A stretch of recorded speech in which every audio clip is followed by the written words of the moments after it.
आपके सवाल में बड़ा फिट है कि एक साहब जो है वो किसी बुजुर्ग के पास पहुंच गए, कह लगा आप बड़े जो है वो साहिब दुआ हैं और आप मेरे लिए दुआ करें कि मेरी शराब छूट जाए। मैंने कहा जी हम आपके लिए ज़रूर दुआ करेंगे कि अल्लाह करे आपकी शराब छूट जाए। तो कह लगे नहीं सर आपको क़िबला आपको दुआ नहीं करनी है, वो आपको आपके एक मुरीद हैं उनको कस्टम वाले को फ़ोन करना है, मेरी शराब वहाँ फंसी हुई है कि वो वहाँ से मेरी शराब जो है वो छूट जाए। तो अब आप कह रहे हैं कि जी वो मेरी दुआ कबूल नहीं हुई, हालांकि मैंने तो दुआ भी करवाई थी उनसे। हमारे लिटरली सर केस आते हैं, सर अगर मुझे वो नहीं मिली ना तो मैं मर जाऊंगा। तो मैंने कहा जी आपने कोई कोशिश नहीं, मैं कर कैसे सकता हूँ, उसकी तो शादी हुई है, अल्लाह के बंदे।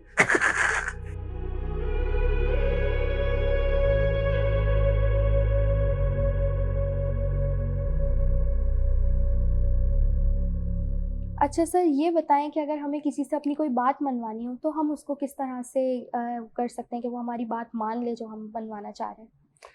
हमें अपनी बात किसी से मनवानी है तो हमें क्या करना चाहिए कि हम अपनी बात मनवा लें। बिल्कुल सही है।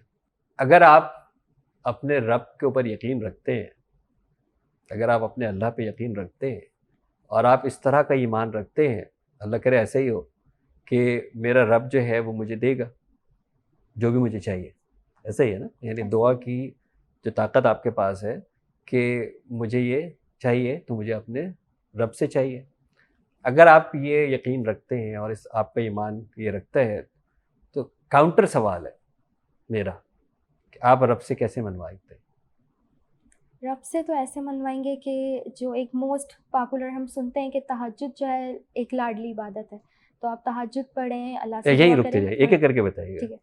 यानी इसका मतलब ये कि जिससे मुझे बात मनवानी है उसके लिए जो मैंने सबसे पहला काम किया उसको वो ये कैसे किया कि मनवाते हैं? नहीं, वो इसके लिए मैंने ये सबसे पहला काम ये किया कि मैंने अपनी प्यारी नींद को कुर्बान किया। शुरू गिविंग मोड से हो रही है ना, यानी जिससे मुझे बात मनवानी है उसके लिए मैंने अपनी नींद का ख्याल नहीं किया, मैंने अपनी नींद का कुर्बान किया। अच्छा, मैं ये जानता हूँ कि रब 24 घंटे मेरी सुनता है, लेकिन रब ने जब खुद मुझे ये बताया कि इस वक्त मैं ज़्यादा अवेलेबल हूँगा आपके लिए जो इस टाइम पे आएगा, ऐसे ही है ना, यानी अपॉइंटमेंट लेंगे, ऐसे ही है ना, अपॉइंटमेंट लेंगे कि इस हस्ती के पास मुझे जाना है और उसने मुझे जो टाइम दिया है उसके बाद मुझे कोई परवाह नहीं है कि ये रात है या आधी रात है या सुबह की रात है, मैं जाऊंगा और उस वक्त जाके ये बात पेश करूंगा मनवाने की। ऐसे ही है ना, यानी ये प्रिपरेशन है बिफोर कम्युनिकेशन। अभी कम्युनिकेशन शुरू नहीं हुई है, अभी कम्युनिकेशन शुरू नहीं हुई, ये तैयारी है कि मैं आपके पास आना हूँ अपने किसी काम के लिए, तो बताइए मैं कब आ सकता हूँ। तो उन्होंने कहा जी नींद अपनी खताब करके और आप आइएगा। ठीक है, पहला स्टेप आपने ये किया है रब को मनाने के लिए। ठीक है, दूसरी फिर क्या करेंगे, फिर कैसे मनाते हैं रब को अपनी बात मनवाने के लिए? इसके अलावा मुझे ऐसा लगता है बस दुआएं हैं, या किसी की, मुझे ऐसा लगता है कि अल्लाह ताला ने कहा है कि आप मखलूक की मदद करो जिससे मैं खुश होता हूँ। अच्छा, अभी तो पीछे चलते हैं ना, कोशिश अभी करेंगे। पीछे चलते हैं ना, ठीक है। अभी पीछे चलते हैं कि उसे कहे जी आप दुआ करेंगे। ठीक ऐसे है। ही है, ऐसे ही है ना, दुआ करेंगे। जितनी अरबिक के अंदर दुआएं आती हैं वो सब अल्लाहुम्मा से शुरू होती हैं या रब्बाना से शुरू होती हैं। ऐसे ही है ना, अल्हम्दुलिल्लाह रब्बिल आलमीन कहते हैं, इसी तरह शुरू होती है रब्बना आतिना फिद दुनिया रब्बि ज़िदनी इल्मा, इसी तरह कहते हैं ना, यानी रब को पुकारते हैं ना। सबसे पहले इसका मतलब ये है कि आप रब को पुकारते हैं। ऐसे ही है। ऐसे ही है। तो यहाँ पर भी ये है कि इसका मतलब है उसको आप कुछ अहमियत समझते हैं तो आप उसको पुकारते हैं। बिल्कुल। ऐसे ही है ना। तो अगर आप दुआ पढ़ें तो हम कहते हैं, शुरू करते हैं जी बिस्मिल्लाह, अल्लाह के नाम से शुरू करते हैं। अर्रहमानिर रहीम, आप रहमान हैं, आप रहीम हैं। अल्हम्दुलिल्लाहि रब्बिल आलमीन, तमाम तारीफ़ें आपकी हैं, आप हम्द के लायक हैं, आप रब हैं, रब्बुल आलमीन हैं। अर्रहमानिर रहीम कहते हैं, आप रहमान हैं, आप रहीम हैं। मालिक यौमिद्दीन हैं, आप मालिक हैं, आखिरत के मालिक हैं। ऐसे ही है ना, हर रोज़ के आप मालिक हैं। ऐसे ही बिल्कुल है ना। ऐसे ही है। तो अभी तक दुआ शुरू नहीं हुई है, अभी तक क्या हो रही है, तारीफ। preparations, ठीक है। ऐसे ही है ना, बिल्कुल ऐसे ही है ना, अभी तक दुआ शुरू नहीं नहीं हुई है, अभी तक सिर्फ क्या हो रही है, तैयारी हो रही है। तारीफ हो रही है। तारीफ। यानी मैं आपके सामने आ गया हूँ, हम्म। मुझे आपसे बात मनवानी है, अभी मैं सिर्फ क्या कर रहा हूँ, तारीफ तारीफ तारीफ तारीफ। ऐसे ही है ना। ठीक। अभी तक मैं वो इहदिना सिरातल मुस्तकीम पे गया नहीं हूँ कि जी मुझे हिदायत दे दे सही रास्ते की, उससे पहले मैंने 5 दफ़ा तो की है तारीफ। ऐसे ही है ना। बिल्कुल ऐसे ही तो है। अब पहला ही मैंने अपने अपने आप को उस टाइम के लिए तैयार किया कि कब रब अवेलेबल होगा, अपॉइंटमेंट के लिए बेस्ट टाइम कौन सा होगा। चले मैं जनरलाइज बोलता हूँ, मूड सबसे अच्छा कब होगा, ऐसे ही है ना, ऐसा ही है। मेरे ऊपर शफ़क़त सबसे ज़्यादा कब होगी, ये तहज्जुद के टाइम पे होगी। फिर मैं जाऊँगा, फिर जाने के बाद मैं पहले करूँगा तारीफ़ तारीफ़ तारीफ़ तारीफ़ तारीफ़। दुआ जाते के साथ एक दुआ नहीं मांगने वाला हूँ, यानी सवाल नहीं करने वाला हूँ, तारीफ़ तारीफ़ तारीफ़ तारीफ़ तारीफ़। ठीक है। थर्ड फिर आपने मुझे बताया कि इससे क्या कि जी मखलूक की खिदमत करें। इसका मतलब ये है कि जो तुम मुझसे मांगने आए हो ये तुम करते हो खुद। एक रब है जो सबके ऊपर है, ऐसे है ना, एक रब है बिल्कुल। जो सबके ऊपर है, उसके नीचे बहुत सारे लोग हैं जो बहुत सारे मसनद इक़्तिदार पे हैं। हर शख्स के नीचे कोई ना कोई एक ज़रूर है, ऐसा ही है। ऐसे ही है ना, हर शख्स के नीचे कोई ना कोई एक ज़रूर है। 5 साल के भाई के नीचे 3 साल की बहन है, उसका भी एक इक़्तिदार है, ऐसे ही है ना, वो उसका भी एक बड़े भाई का इक़्तिदार है कि उसके नीचे भी कोई है, ऐसे ही है। घर के अंदर फैमिली के हेड्स हैं, उनके नीचे कोई है, ऑफिस के अंदर है कोई नीचे है, आप रोड पे चल रहे हैं, कोई पैदल चल रहा है, आप गाड़ी में, इसका मतलब आपके नीचे कोई है, सबकी ब्रांचेस हैं। ऐसे ही है ना, सबकी ब्रांचेज हैं। तो वो ये कह रहा है कि ये जो तुम मांग रहे हो ये तुम करते हो। आप कह रहे हो रब से कि यार रब मेरे ऊपर रहम फरमा, आप करते हो, आप करते हो। आप मुझे कह रहे हैं कि यार रब ताला मुझे बहुत अच्छी नौकरी दे दे, मुझे बहुत ज़्यादा रिस्क दे दे, जो आपके नीचे हैं आप उनके लिए करते हो। तो सबसे पहला सवाल खुद से है। तो सवाल ये है कि वो काम जो आप कह रहे हो कि ये मुझे दे दे, तो जो आपके पास है वो आप नीचे देते हो, ये रवैया आप करते हो, नीचे करते हो। तो रब ये कह रहा है कि अगर इस बात मुझसे मनवानी है तो ये काम करो। मेरे मखलूक की खिदमत का मतलब ये है कि मैं तुम्हारा मोहताज नहीं हूँ, लेकिन जो तुम्हें चाहिए पहले तुम वो करके मुझे दिखाओ, ये मुझे करके दिखाओ। तो ये तो मैंने आपको रब की एग्जांपल दी है ना, ये बंदे पे भी यही फिट होगी बेटा, बंदे पे भी यही फिट होगी। आप उसके हिसाब से उसको अप्रोच करें, उसके टाइम के हिसाब से अप्रोच करें, आपके उसके मूड के हिसाब से अप्रोच करें, उसके बाद जाके उसको आप कहें कि जी आप ये हैं, आप ये हैं, आप, यानी तारीफ, सही तारीफ उसके ऊपर।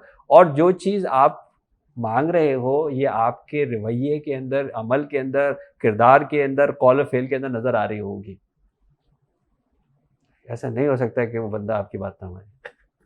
अच्छा, लेकिन एक फैक्टर ये आता है कि कुछ लोग होते हैं जिनका ईमान थोड़ा-सा डगमगा जाता है। अगर हम बात करें कि वो दुआ करते हैं, लेकिन उनका कॉन्सेप्ट क्लियर नहीं होता, कबूल नहीं हो रही, अच्छा हो गई, ठीक है, काम हो गया, अब नमाज़ें छोड़ दी, तहज्जुद छोड़ दी, सब छोड़ दिया, फिर कोई काम है, फिर दुआ करें, फिर कह रहे हैं कबूल नहीं हो रही, अल्लाह मेरी सुनता नहीं है। मतलब मायूसी वाला जो एक फैक्टर है, उसमें इंसान की कौन-सी मेंटल हेल्थ जो है वो आप रिफ्लेक्ट करेंगे? देखिए सवाल ये ना मांग क्या रहा है, सवाल ये है कि जायज़ है, अहल है, ये भी तो होगा ना। यानी एक चीज़ जायज़ नाजायज़ है, एक चीज़ अहल भी है। एक बंदे को मोटरसाइकिल चलानी नहीं आती है, या अल्लाह मुझे ट्रॉलर दे दे, अरे भाई तू ट्रॉलर चलाएगा कैसे, पहले ट्रॉलर सीख तो ले, ऐसे ही है ना। मुझे चलाना आता नहीं लेकिन पहले दे दे, ऐसे तो नहीं होता ना। तो फितरत के कानून इस तरह तो नहीं चलते। मतलब अभी मतलब हालांकि बड़ा मशहूर किस्म का घिसा पिटा लतीफ़ा है, लेकिन आपके सवाल में बड़ा फिट है कि एक साहब जो है वो किसी बुज़ुर्ग के पास पहुंच गए, कह लगा आप बड़े जो है वो साहिब दुआ हैं और आप मेरे लिए दुआ करें कि मेरी शराब छूट जाए। तो उन्होंने कहा ये तो बहुत ही अच्छी बात है कि अगर किसी को ख्याल आ गया है कि मुझे अपने शराब जो है वो छोड़ देनी चाहिए और गुनाह से निकल आना चाहिए और मैं वापस जो है वो आ जाऊँ और शराब की लत से अल्लाह महफूज करे, लेकिन बहरहाल कि हो गई, अल्लाह करे मेरी शराब छूट जाए। मैंने कहा जी हम आपके लिए ज़रूर दुआ करेंगे कि अल्लाह करे आपकी शराब छूट जाए। तो कह लगे नहीं सर आपको क़िबला आपको दुआ नहीं करनी है, वो आपको आपके एक मुरीद है उनको कस्टम वाले को फ़ोन करना है, मेरी शराब वहाँ फंसी हुई है कि वो वहाँ से मेरी शराब जो है वो छूट जाए। तो अब आप कह रहे हैं कि जी वो मेरी दुआ कबूल नहीं हुई, हालांकि मैंने तो दुआ भी करवाई थी उनसे। आपके ख्याल में वो शराब जो है वो छूट जानी चाहिए थी कि वहां से आप कॉल कर। तो हमने अगर बाज़ाफ़ा ही होता है कि हमें पता ही नहीं होता हम क्या मांग रहे हैं, फजूल की बात जो है वो कर रहे हैं और हम जो है वो मांग रहे हैं, हम उसके अहल है या नहीं है, जायज़ है या नहीं है। ऐसा तो नहीं हो सकता ना कि मैं कोई ऐसी दुआ मांगूँ जिससे किसी दूसरे को नुकसान हो रहा है लेकिन मेरी पूरी हो। वो एक रब्बुल मुनसिफीन है, वो मुसन्निफ मुनसिफों का मुनसिफ है, तो वो ऐसी दुआ क्यों आपके कबूल कर लेगा कि जिससे आप जो है वो हो जाए उसमें। हाँ, हमारे पास आते हैं, हमारे पास लिटरली इस तरह के केस आते हैं, सर अगर मुझे वो नहीं मिली ना तो मैं मर जाऊंगा। तो मैंने कहा जी आपने कोई कोशिश नहीं, मैं कर कैसे सकता हूँ, उसकी तो शादी हुई है, अल्लाह के बंदे और आपके ख्याल में बस मेरी जिद है, मेरी जिद है कि क्योंकि उसकी शादी हुई हुई है, लेकिन मेरी जिद है कि मैं उस मतलब मेरी हो जाए। आपके ख्याल में इस तरह की दुआ अल्लाह को कबूल करेगा? डेफिनेटली नहीं। ऐसा ही है ना। एक और मैं आपको वाक्य बताता हूँ, आप सोच नहीं सकते। एक खातून थी और वो मेरे पास आई और उनका एक रिलेशनशिप किसी के साथ स्टैब्लिश था, शायद पसंद करती होंगी बहुत ज़्यादा, हद से ज़्यादा पसंद करती थी। तो उनको ये हुआ कि जी मुझे अब फिर एज़ यूजुअल जैसे होता है उसकी शायद शादी हो गई लड़के की कहीं पे, लेकिन इन्होंने मुझे कहा कि मुझे बस वो आदमी चाहिए, मुझे वो आदमी चाहिए, चाहे मुझसे शादी करे या ना करे। ठीक है, हो सकता है उनके इस तरह के करीबी ताल्लुकात हो चुके हों, तो उन्होंने कहा चाहे वो करे या ना करे लेकिन मुझे वो आदमी चाहिए। और कहने लगी सर क्या हुआ कि मैं एक जो है वो मज़ार पे जो है वो गई कि मुझे दुआ के लिए कि मुझे वो आदमी चाहिए, और वो क्लिफ्टन के ऊपर बड़ा मशहूर जो है वो अब्दुल्ला शाह गाजी रहमतुल्लाह अलैह का मज़ार है। तो कहने लगी कि मैं वहाँ पे गई और मैंने दुआ मांगी, और सर मैं आपको क्या बताऊं कि जब मैं वहाँ से बाहर निकली हूँ और आगे पार्क टावर मॉल है और एक राउंड अबाउट है, कहने लगे वहाँ पे निकली हूँ और मैंने जो है वो मैं रिक्शा में थी शायद, मैंने राइट के ऊपर देखा वही बंदा गाड़ी के अंदर अपने मौजूद था। आप सोच नहीं सकते कि मेरी दुआ कैसे कबूल हुई। मैंने सुन ली उनकी स्टोरी। खैर वो ये अपने रक्षा में चले गए, वहीं कहीं और चला गया, लेकिन उसका एक बिलीफ सिस्टम इतना स्ट्रांग हो गया कि मेरी ये दुआ कबूल हो गई। मैंने उससे कहा बेटा एक बात बताइए कि जितनी मेरी अपनी जो है वो तहकीक है कि जिस बुज़ुर्ग की आप बात कर रहे हैं हज़रत अब्दुल्ला शाह काजी रहमतुल्लाह अलैह, इनका सिलसिला जो है वो आले रसूल से जाके मिलता है, यानी इनका जो शजरा है वो आले रसूल के साथ मिलता है जाके। तो ये बड़े मुक़द्दस जो है वो एक वलीउल्लाह है, एक हस्ती है, इनकी एक तारीख़। आपको ये लगता है कि एक इतने अजीम बुज़ुर्ग जिनका बड़ा फैज़ है इस इलाके के अंदर भी और आले रसूल से उनका शजरा मिलता है, वो कोई ऐसी बात के लिए दुआ कर सकते हैं आपके लिए? वो अलग टॉपिक है, वो कर भी सकते हैं नहीं कर सकते, राइट। अभी तो ये है कि वो ऐसा कोई फैज़ आपको पहुँचा सकते हैं कि जो कि शरीयत के ख़िलाफ़, ऐसा कोई फैज़ आपको पहुँचा सकते हैं नेगेटिव कि जो शरीयत के ख़िलाफ़। आप चाह क्या रही थी? कि वो मिल जाए किसी भी तरह। ठीक है ना, निकाह नहीं हो सकता, शादी नहीं करेगा, लेकिन बस मुझे वो चाहिए। और उस बुज़ुर्ग ने आपकी ये बात पूरी कर दी। तो सबसे पहले तो बुज़ुर्ग की तौहीन हुई, इतने बड़े अजीम हस्ती के बुज़ुर्ग हुई। मैंने आपको ये कहा कि जी वो तो बहुत अजीम बुज़ुर्ग हैं, मेरे जैसे ख़ताकार के पास भी कोई आ जाए और मेरे पास पावर हो तो मैं सबसे पहले बाहर निकल के जूता उतार के इतनी लगाऊं कि दिमाग दुरुस्त हो जाए। आप क्या मांग रहे हो? ऐसे ही है ना, ऐसे ही है। क्या मांग रहे हो? वो सबका इंसाफ करेगा ना, वो सबके लिए होगा ना। जिसका इस्तेसाल होगा उसको अजर होगा, यहाँ पर होगा, आखिरत में होगा। एक पूरा एक सिस्टम है जो दुआ कबूल नहीं होती। लेकिन हमने ये देखा है ना तो दुआ में शिद्दत होती है, ना शुक्री होती है, और हम दुआ नहीं मांगते, हम डिमांड करते हैं। डिमांड रब से ही कह रहे हैं मुझे चाहिए, 3 दिन में चाहिए, अभी चाहिए। आजिज़ी वाला मामला नहीं है। सही है ना यार, मतलब आप मेरे आपको अगर लगता है कि मैं साहिब हैसियत हूँ और आप बच्ची हो मेरी और आपको मुझसे कुछ चाहिए और आप कहें कि जी बस मुझे हर हाल में दे, नहीं तो मैं जेब से निकाल लूँगी, मैं देता भी नहीं दूंगा। ऐसे ही है ना, और आप भी यही करोगे। मैंने कहा प्यार से मांगते तो मैं दे देता, आप थोड़ी दूंगी। ऐसे ही है ना, मैं क्यों तो अपनी चीज़ दूँ, मैं क्यों अपना सूट दूँ, मैं क्यों अपना खाना दूँ, मैं क्यों अपने कोई भी चीज़ जो है वो दूँ, मैं क्यों दूँ? ये कोई तरीका है मांगने का? अम्मा अब्बा नहीं देते इस तरीके से, तो है ना, रब कैसे देगा?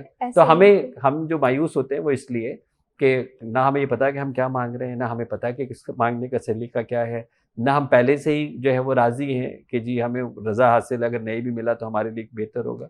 तो this is one of the reason, क्योंकि हमारी तरबियत इस तरह नहीं हुई होती, इस वजह से फिर हमें इसी तरह की मायूसियाँ होती हैं।